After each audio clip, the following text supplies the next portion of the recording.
Yeah, I mean, you can't regret drinking too much, so. That's true. No, I had a great college experience. You know, Or you rephrase the question maybe more towards, if you had to refocus, if you had all your energies that you gave out during college, was there one area that you wish you would have given a little bit more focus to, whether that would be, you know, like you said, meeting different alumni earlier in your career, or sorry, in your college career, or even more networking? Okay, so a couple things have happened recently that I was like, God, I wish I had done that.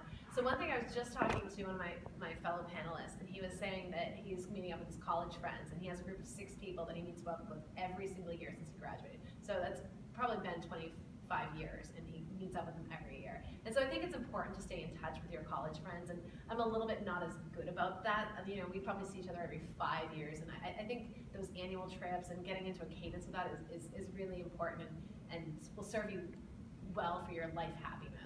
So I think that's one. And then the other thing too is, like, you know, college is such an amazing time frame to absorb as much information as you can.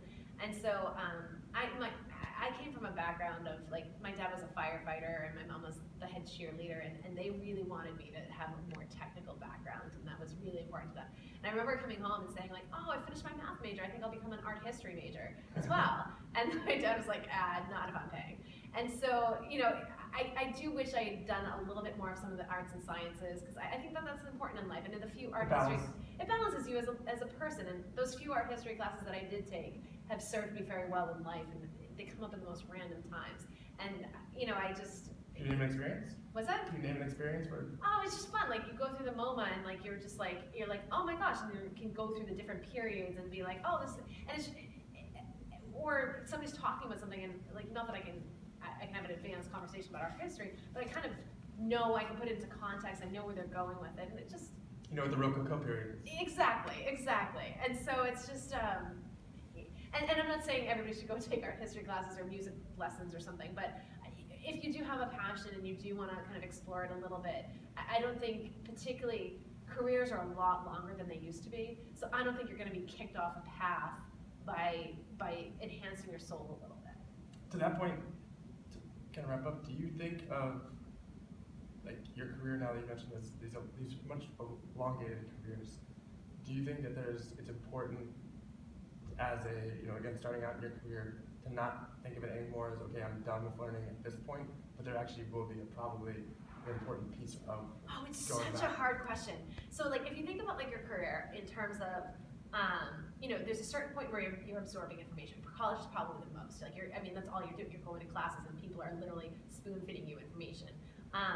And then you go into your first job, and that the whole goal of your first job, everybody knows it, is that they're going to teach you certain skill sets, and this is your first job, and you're going to absorb a lot of different things. But ideally, you actually can go and, like, you know, do multiple different jobs to absorb stuff.